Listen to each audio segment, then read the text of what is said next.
Hello everybody and welcome back to another edition of the Xcess podcast. It's been a little bit of a while since the last one, but it's WrestleMania week, so you need to come back with a big bang for the WrestleMania edition of the Xcess podcast. We are going to be getting to just that in just a moment. However, this is a super-sized show. Super-sized, if we were Tony Chimmel, but this Xcess podcast is going to be talking about quite a few things, actually. It's been a while since we've done like a kind of like a roundtable-like thing with news that's been around the wrestling world. Lots of stuff here with WrestleMania week. First and foremost, a quick rumor killer. Apparently this morning, as I'm recording this, it's almost midnight though, actually. But this morning, on Thursday, the 26th, it just past midnight, wow. On Thursday, the 26th, early morning, PWInsider.com reported that Eva Marie, WWE Diva, or as I like to call her, E! Entertainment's Total Diva star, because, she barely appears on WWE TV, due to injuries, according to Total Diva storylines, but nonetheless, Eva Marie, it was reported by PW Insider, would replace Jerry the King Lawler, previous inductee into the WWE Hall of Fame, as the official host of the event. Now, a lot of people had a problem with it, obviously, because Jerry Lawler has been the host of the Hall of Fame for as long as I can remember. I think since pretty much the beginning of them doing it every year.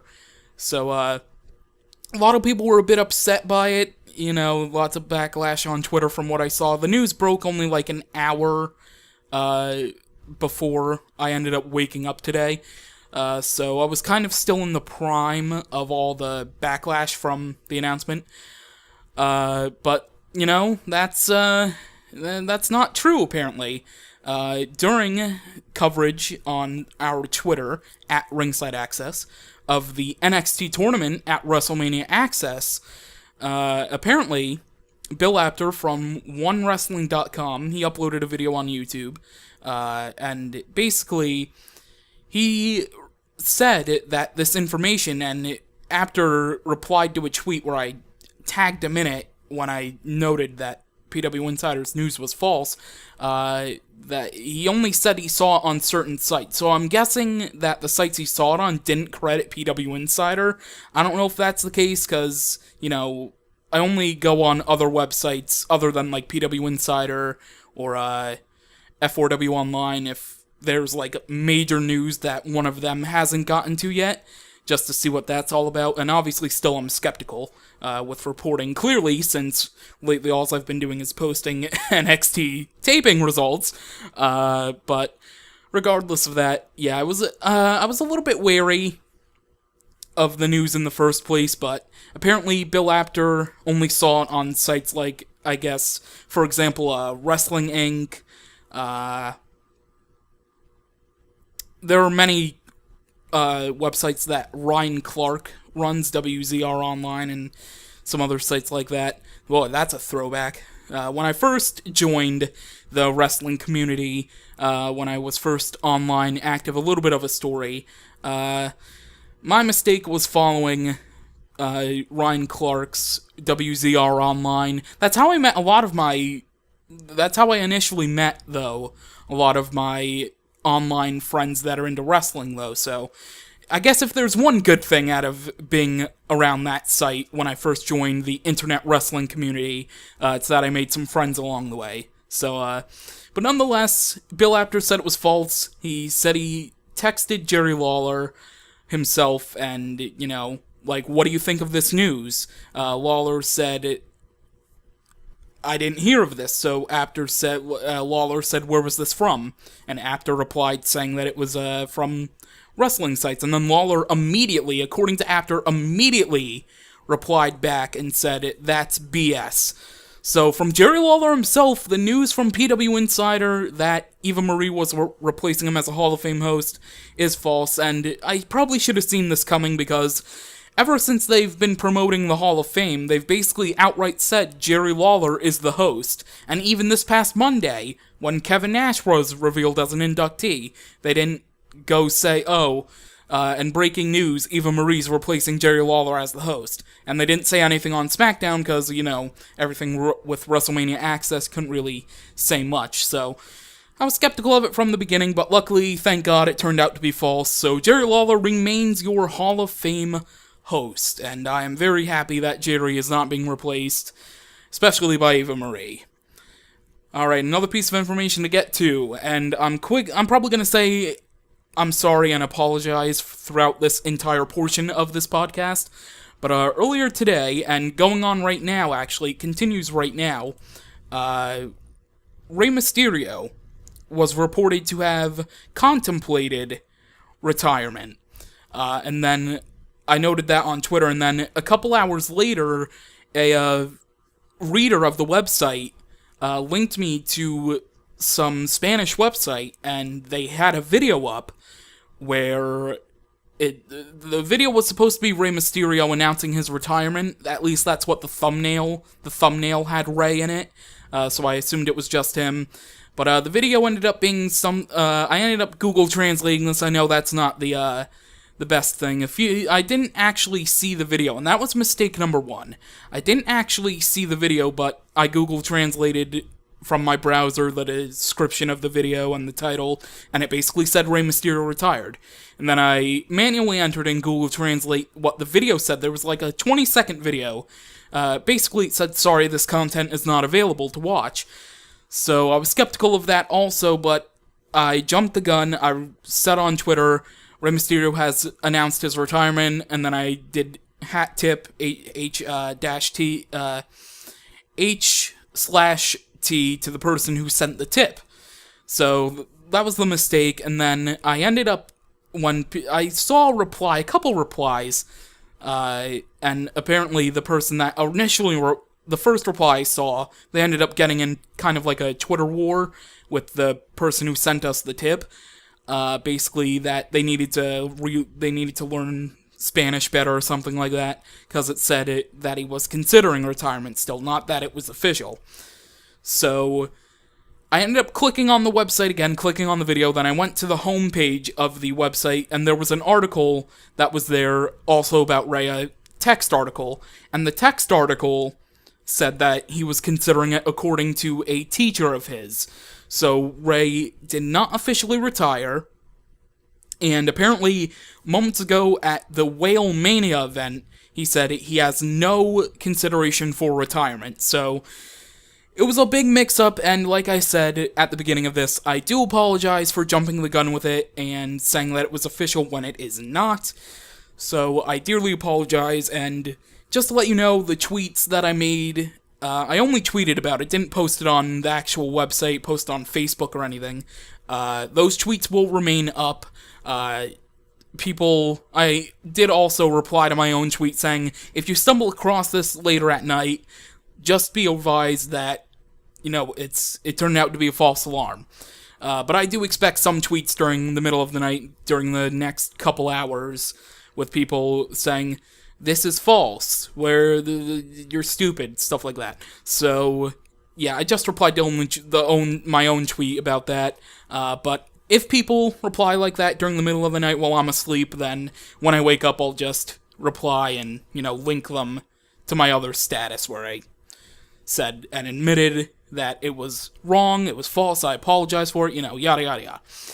So that's that, Rey Mysterio, the unfortunate passing, the unfortunate end to the life of Mexican wrestler Pero. It's a very unfortunate situation, and, rest in peace to him.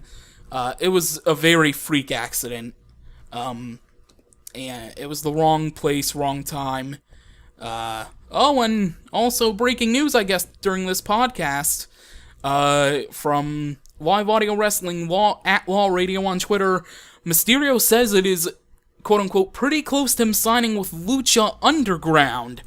Oh boy, so I guess the retirement thing is not true after all, even if he was considering it. Wow, okay, so Rey Mysterio possibly in Lucha Underground, that's major. A whole lot of stuff happened today, oh my goodness. Wow, man. Okay, so Rey Mysterio was contemplating, then he was retired, that turned out to be false, contemplating again. Now he's close to signing with Lucha Underground. This is just... my mind is about to explode. But I'm happy for Rey. I still, I wish nothing but the best for him and his family going forward, given the situation in the ring at the Lucha Libre AAA event with Pero.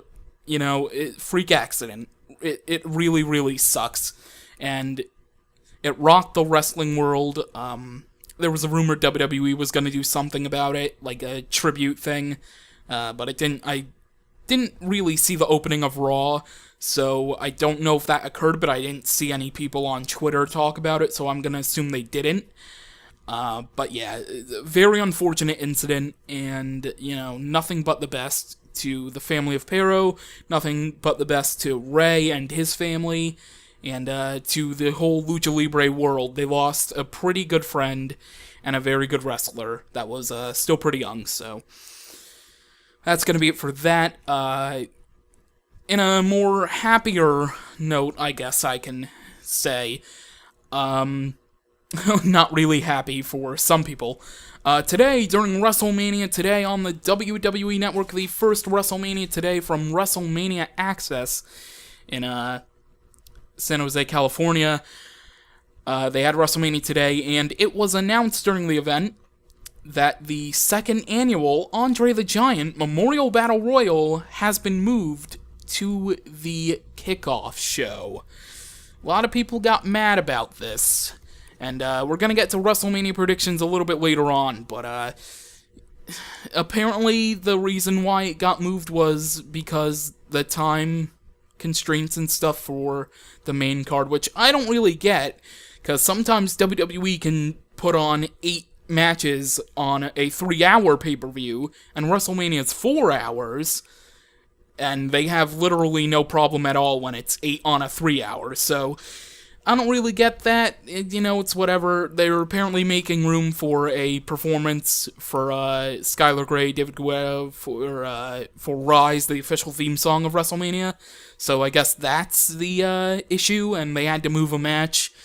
But it sucks. It very much sucks for all the competitors involved, including a new one that we're going to mention a little bit later. Yeah, it really sucks for everybody involved, but with a new match being moved from the WrestleMania pay-per-view down to the kickoff show, F4W Online reported that the tag team title match would have began at 6:30 p.m., so we would have had, out of the 2-hour kickoff show, we would have had an hour and a half of recaps, previews, stuff like that, exclusive interviews, whatever. But now that the Andre the Giant Memorial Battle Royal is on the kickoff show, apparently, one of those 2 matches, either the Andre Battle Royal or the Tag Team Title Fatal 4-Way, one of those is now going to begin at 6 p.m. Eastern. So, basically the final hour of the kickoff show is going to have both matches.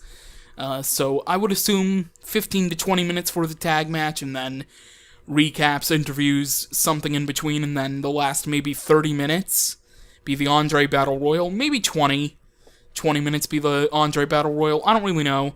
So basically 20 minutes of the tag titles, 20 minutes Andre Battle Royal, and leftover can be extra time for a match, or all the recaps, previews, stuff like that. So that's it for that. But before we get into WrestleMania predictions, gotta mention a few more things. Brock Lesnar on Tuesday appeared on ESPN SportsCenter, and he announced that effective Monday night, he has signed a new contract with WWE, thus ruling out the chances of him returning to MMA, returning to UFC. I'm gonna read off a few quotes from this. Brock Lesnar said that his decision was very heartfelt. It was a year in the making. His decision was a year in the making, and apparently as of a week before he signed the new deal, he was doing training to possibly return to UFC. So, and also the reason he appeared at UFC, I believe, 185 was not for contractual stuff. It was for seeing Ronda Rousey fight. So basically, Brock discussed it over with Sable, his wife. He discussed it with friends, family, Dana White, Vince McMahon, pretty much a lot of parties. And Brock came to the decision to re-sign with WWE after all. Apparently, not many details are known about Brock's deal, but apparently Brock's deal is 3 years. So his contract was to expire the night after WrestleMania, technically Midnight Tuesday. So his new contract goes until after WrestleMania 34. After WrestleMania 34... probably the night after WrestleMania 34, the Monday Night Raw, after WrestleMania 34, Brock will be a free agent. Now, there's conflicting reports on whether Brock's earning $3 million with this new deal or $5 million, like his previous deal. Nothing official about that yet. However, what is official is that it is 3 years. So Brock is signed on until WrestleMania 34, and that's very exciting. Brock even said that he was, he's older now, so he had to, think about his family, not just himself and stuff like that. And apparently he also didn't feel anything when it came to training for a potential MMA UFC return, so basically that all led him back to WWE, and he even mentioned how he's working the part-time schedule with full-time pay, so it was a pretty interesting interview that Brock had on ESPN, so Brock is staying. So that is very, very exciting. Brock Lesnar staying in WWE. Alright, and now, what everybody has been waiting for, the WrestleMania predictions. Now, we'll start with the pre-show stuff, obviously, because the pre-show now has a second match. So, I need to actually load up the WrestleMania slideshow on WWE.com, because I don't know the card by heart. Forgot to put that on a notepad to just read off of. Okay. So, on the pre-show, I do know the pre-show matches, because there's only 2 of them. So, the first pre-show match, the Fatal 4-Way for the WWE Tag Team Championships.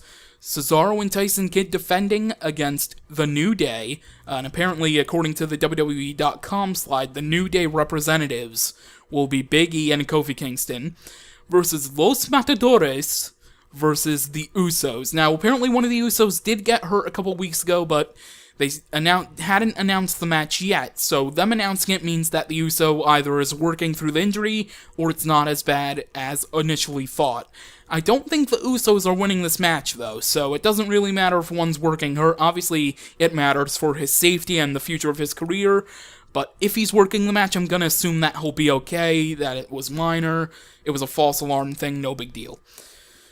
So, Cesaro and Tyson Kidd, one of the better tag teams to be, kind of dysfunctional, had nowhere to go, really, to be put together, one of those teams like that, and they have made something really, really great out of their union. I really want to say that Cesaro and Tyson Kidd are going to retain, but I think they're going to throw something out of left field. I don't want to say the Usos are going to win, though, because that just seems a little too obvious, and apparently nobody knows if the Matadors are heels or faces. It depends on what tag team they're facing. I'm going to go out of left field and say the New Day is going to win the tag team titles, and the Freebird rule is coming back.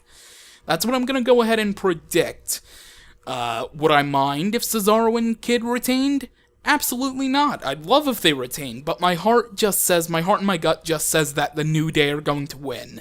Just something about the New Day in this match makes me think that, it's really weird, but I'm gonna predict that the New Day are going to become the new WWE Tag Team Champions, thus opening up WrestleMania in a big, big way. And now, the second match on the WrestleMania pre-show. It is the second annual Andre the Giant Memorial Battle Royal. Now, last year at WrestleMania 30, 31 superstars were in it, when it was supposed to only be 30, but, it's whatever. The current list of participants are The Miz, Curtis Axel, Ryback Fandango, Adam Rose, Zack Ryder, Jack Swagger, Darren Young, Titus O'Neil, Big Show, Kane, Eric Rowan, Damien Mizdow, Sin Cara, Goldust, Heath Slater, Mark Henry, Connor, Victor, and the winner of the NXT tournament at WrestleMania Xcess, Hideo Itami. Now, they held the tournament, it just ended maybe 20 minutes ago now. The NXT tournament, only 4 participants, Hideo Itami, the winner, Adrian Neville, Finn Balor, and Tyler Breeze. So, in the first round matchups, Hideo Itami defeated Adrian Neville 30 minutes before the tournament began. There was a whole slew of websites saying, spoiler alert on who's winning the tournament, it's Adrian Neville. And then Adrian Neville gets knocked out of the first round, so that's pretty hilarious. But, Neville went to go for the red arrow. Itami, recovered, hit him with a kick in the corner, the running knee in the corner, and stuff like that. Apparently Neville was working as a heel during this match. I don't have confirmation on that, but I do know how the finish went and who won. So Hideo Itami defeating Adrian Neville to advance to the finals, and then Finn Balor defeated Tyler Breeze in the second match. Apparently, I believe Balor won with the coup de grace. I would assume he won that way, since Itami won with his finisher. But yeah, you never know. So yeah, Finn Balor defeating Tyler Breeze to advance in the tournament. Like I said on Twitter myself, I really wish it was more people, that it was an 8-man tournament. So it is what it is, but, the fans in attendance got to see Finn Balor versus Hideo Itami in the finals to earn the Andre the Giant Memorial Battle Royal spot. Itami beat him with the running knee, I would presume. The only finish I really know how it went was Itami versus Neville. But Itami defeated Finn Balor. Pretty much an upset for a lot of people that Itami defeated Finn Balor, because he defeated the first fan favorite in this tournament, Adrian Neville, and then he defeated another one in Finn Balor. So, but I think both Balor and Neville were reported at different times to win this tournament, so it's kind of funny that Itami defeated the favorites of the match to actually win the whole thing. But after Hideo Itami won the match, WWE Hall of Famer for this year, oh god, I'm gonna butcher his name, I need to load it so I can actually, what am I doing? I'm on my own Twitter feed, I can just look at it right here. Let's see. Tatsumi Fujinami, there we go. I didn't have it at the top of my head for some reason, but Tatsumi Fujinami came out to congratulate Hideo after he won. Itami was in tears after the bell rang, so very good for him, so proud of Hideo Itami.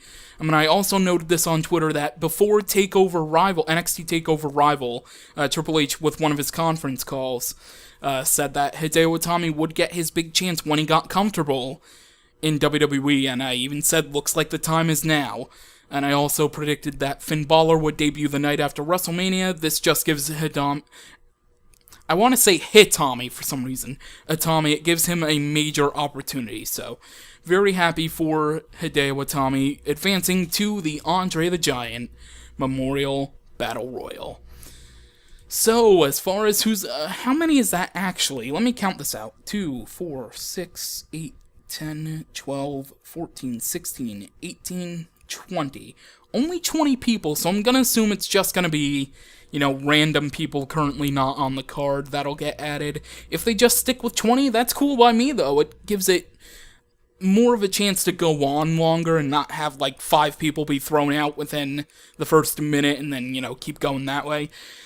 As far as who's in this, everybody thinks Sheamus is returning in this match. I could see that. I could also see him being a surprise 8th entrant in the ladder match. Probably gonna be this match, though, because I don't see really the Authority unless Sheamus is returning as a heel, I don't really, and as part of the Authority, I don't really see the Authority or Kane coming out and adding Sheamus to the ladder match. So I'm going to assume Sheamus just returns here, making it 21 people, maybe in total, maybe out of 30 or 31 again, or 32, maybe just add an extra person before next year's WrestleMania. But yeah, out of everybody currently in there, I'm just gonna predict based on people currently in the match. If I was going with anybody, I would say Sheamus.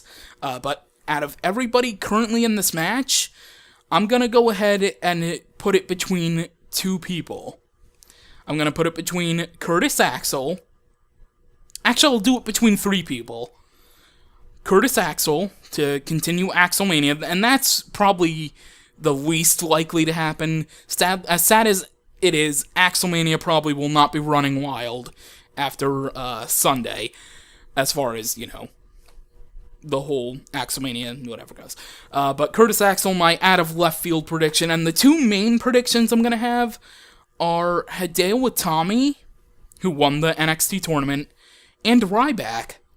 I think one of those three will win, and if Sheamus is in it, then I guess you can just scratch Curtis Axel and I'll have Sheamus be the winner instead of Axel out of one of my three. But out of those three, I need to make an official pick. Oh, this is so hard. You know what? I'm going to have to go with Ryback. I think Ryback is going to do it. I think Ryback is going to win the Andre the Giant Memorial Battle Royal. And let's see what maybe they'll treat him better than they did Cesaro after he won it last year. Only the future, we don't know what the future holds, but we can hope that it's good. Okay. So moving on to the next matches, let's see. I'm gonna assume that the Intercontinental Championship ladder match is gonna kick off the main show of WrestleMania. So for the first time since WrestleMania 26, we have a ladder match at WrestleMania. No Money in the Bank this time, only the Intercontinental Championship. Bad News Barrett will be competing against 6 other superstars to hopefully reclaim his Intercontinental Championship. Those competitors are Dean Ambrose, Dolph Ziggler, R-Truth, Luke Harper, Stardust, and late addition, Daniel Bryan. So, I think this is going to be match of the night. I'm just going to come out and say it. I think this is going to be match of the night. Really looking forward to this match. I'm going to go ahead and say Daniel Bryan is going to win this and become the new Intercontinental Champion. However, if they don't go that direction, I could honestly see Barrett retaining after for so long having a hot potato of the Intercontinental title, and Barrett only recently just getting it back. He's going to want to protect it a lot more, so it's probably a toss-up between Barrett and Bryan. Officially, though, for prediction purposes, I need to only choose one. I am going to go with Daniel Bryan to win this ladder match and become the new Intercontinental Champion. Alright, the next match. Why don't we go right to the next mid-card championship match? Rusev defending the United States Championship against John Cena. Cena wins. LOL. I would absolutely adore a swerve and Rusev retaining. I would adore it so much. But Rusev got the win at Fastlane. Cena has to get his win back. It's inevitable. So John Cena will end the undefeated streak of Rusev and win the United States Championship. That is my prediction for this match at WrestleMania, as unfortunate as that is. Alright, the next match, Randy Orton versus Seth Rollins, the past future of the WWE versus the new future of the WWE. Now, it's interesting, this match, because not only Seth Rollins has this match, but he has the potential to cash in Money in the Bank. He still has that contract. So I'm gonna go ahead and say this match will deter whether he cashes in at WrestleMania or not. For a long time I said that I think he's gonna be the first person to do it. If he loses to Randy Orton, I think it's pretty much a go that he's gonna cash in at WrestleMania. However, if he wins, then hold it off until the night after, pull a Dolph on Del Rio with Rollins and Brock or Roman, it really depends. But, I'm actually excited for this match. I really, really am. So, I'm officially gonna predict Seth Rollins. I initially did want him to cash in at WrestleMania, but lately I haven't really been seeing it. So I'm gonna predict Seth Rollins to win this match. I think it's gonna be a really good match, though. Don't get me wrong. I think it's gonna be really, really good. It's gonna be close, but I think Seth Rollins is winning this match. Alright, so, a Divas Tag Team match. AJ Lee and Paige versus the Bella Twins. How I wish this would have been a fatal 4-way for the Divas Championship instead of a tag team match. There's the Total Divas storyline that the Bellas were not going to be re-signing, and obviously they're returning. I mean, unless Nikki loses the Divas title the night after Raw, then I think they're staying for at least until this coming November, I should say. But the Divas Tag Team match, I think that AJ and Paige, despite their issues from Raw this past week, I think they will be on the same, no pun intended, page, and they will defeat the Bella Twins. The Bellas could cheat to win, maybe pull Twin Magic out for the first time in forever, although I don't see how Twin Magic would work anymore now that Nikki has a few enhancements. But, and plus they don't really have if they have matching gear at WrestleMania, then I think they'll pull Twin Magic. If they don't, which they usually don't have matching gear, then I think that, obviously, it'll be just AJ and Paige. Imagine they have matching gear for the first time in forever at WrestleMania. That'd be actually really cool. It's been, like a year and a half since they've had matching gear? Wow. Okay, so, how many matches do we got to go? 1, 2, 3. The big 3, in my opinion, of the matches of the night. Bray Wyatt versus The Undertaker. The Undertaker got his first loss last year at WrestleMania. You have to apologize. I know I've been messing up in my speech lately, but it is after midnight, and I'm not really going to be too coherent with, what I'm looking at, my words and stuff, so I do apologize. But Bray Wyatt versus The Undertaker. I am looking forward to this match so much. There's already rumors that Undertaker is going to be retiring next year at WrestleMania 32. However, that doesn't really spoil anything because it doesn't say anything about this match. As unfortunate as it is, I think that I really wish a guy like Bray would have gotten the rub last year to end the streak. This would have been a very awesome match last year. A lot of people are skeptical of this because of last year's WrestleMania match. People need to remember that Undertaker was in there with a guy like Brock Lesnar. Brock Lesnar is one tough SOB, so Undertaker's not going to really be too protected versus a guy like Brock. But with Bray Wyatt, things will be definitely a lot better as far as, Undertaker's health goes. So I do want to say Bray Wyatt's gonna win, but this isn't last year. They have to get Undertaker his win back, and that sucks because Bray Wyatt lost to John Cena last year. I think he's losing to Undertaker this year. I would not be opposed to Bray defeating Undertaker. I really wouldn't. And luckily they're not still mentioning, they haven't really mentioned the 21-2 possibility that much. I think Bray's mentioned it once or twice, but that's really only it. But I do think Undertaker is getting a win here against Bray Wyatt, as unfortunate as I think it is. But like I said, I would not be opposed to Bray Wyatt winning, and Undertaker truly going out with a bang against maybe Sting next year. It's really up in the air. Speaking of Sting, his match versus the King of Kings, Triple H, the Vigilante versus the King, as the WWE.com slide says it. Sting, for quote-unquote for the first time in 14 years, competing in a wrestling ring. Although Ric Flair on WrestleMania today, I actually missed the segment, but apparently Ric Flair was alluding to TNA today when they discussed Sting while he was on the panel, so that's hilarious. I'll actually have to go back and watch that sometime. But yeah, Sting versus Triple H. Oh man, this is really tough. I want to say Sting, just Oh, excuse me there. I do want to say Sting, just to sort of give a last hurrah to WCW.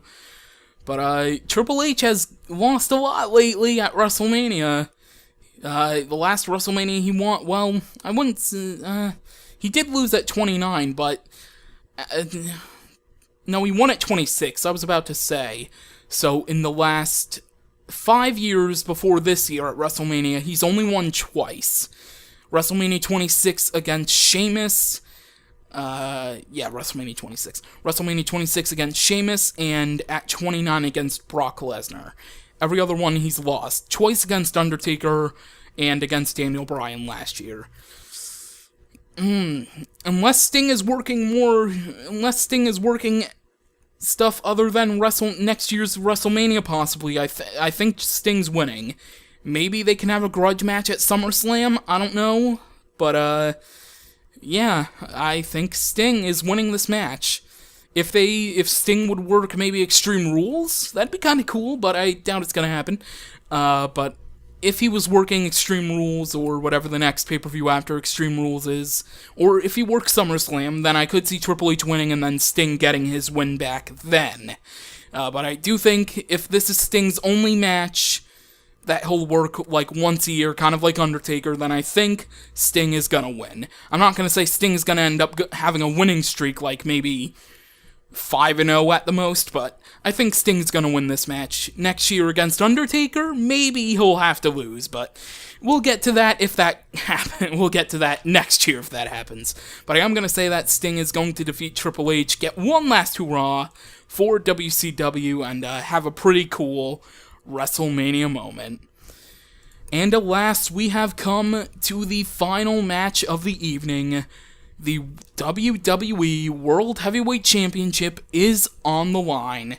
It is Brock Lesnar versus the man who won the Royal Rumble and defended his shot at Fastlane against Daniel Bryan, Roman Reigns. Now, this match has gotten a lot more interesting with Brock re-signing. A lot of people thought, since Brock's going to be done the night after WrestleMania, might as well have Roman win, have Brock put him over on his last night out. I'm not saying that won't happen now that Brock's re-signed. Brock could still put him over and then move on to another feud with someone major. But, it's very interesting, this news. I still think... Maybe... it goes back to the Seth Rollins situation. Because I'm so tempted to say right now that he's gonna cash in on no matter who wins this match. But nobody knows. Nobody knows. Obviously, Roman Reigns is gonna be heavily booed because his push is too quick too soon. Personally, and I share this opinion with many others, I do not think he's ready for what this is. I don't think he's ready to be in the main event. I don't think he's ready for the World Championship. I don't think he's ready, plain and simple. Then you got a guy like Brock Lesnar, who just re-signed, and it's like, do they just have Brock be a mega champion, surpass Punk's title reign? I believe someone on Twitter, I believe it was Death to All Marks on Twitter, said that if Brock were to beat CM Punk's title reign of over nearly a year, basically, Brock would have to hold the title until either at or a little bit after Hell in the Cell. So that is a very long time away from possibly not having your world champion on pay-per-view. So, he'll probably appear at SummerSlam, because basically Brock works WrestleMania, SummerSlam, and he's contractually obligated to work one more pay-per-view. So maybe he can work Hell in the Cell. That'd be cool to see Brock in Hell in the Cell. But, we'll see what happens with Brock's contract going forward. Oh, God, this is so hard. Despite me not thinking Roman's ready, I did think that he was going to win at WrestleMania, but now...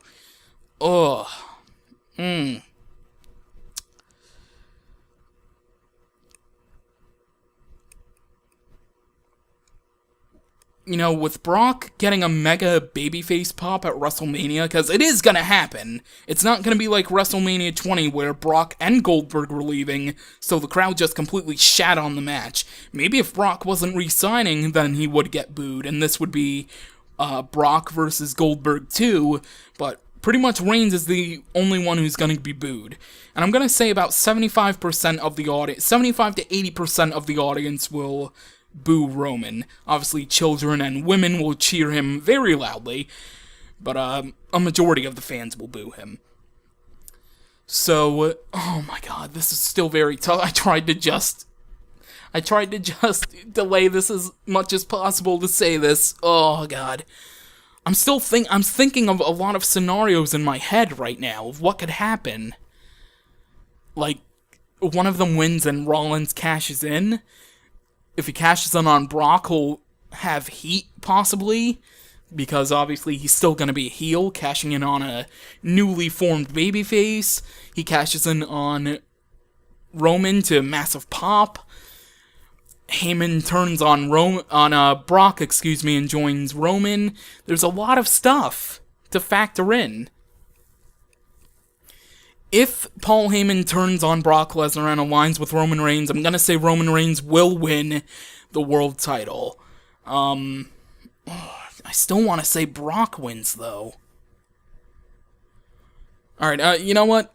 I'm gonna do this in a very weird way. I'm gonna flip a coin right now. Just grab a coin, flip it. I'm not looking. Oh, God. Oh, I need to say what heads and tails are. Alright. Just a plain outcome. No DQs, no turning, no not on anybody. Heads for Brock retaining. Tails for Roman Reigns winning. This has come to a point where I'm so conflicted I have to flip a coin. This is ridiculous. Oh, let's see. I knew it was going to end up that way. It ended up on tails, so I'm officially going to say that Roman Reigns will win the WWE World Heavyweight Championship. Oh, no. Coin, why have you forsaken me? I wanted to say Brock so bad. Alright, so I'm going to say Roman Reigns will win the WWE World Heavyweight Championship. What happens after that, or during that moment, nobody knows, but it's going to be very exciting. I am very much looking forward to WrestleMania. The night before WrestleMania, the Hall of Fame induction ceremony, only a day away now, technically, because it is Friday. I'm not going to even sing the goddamn song.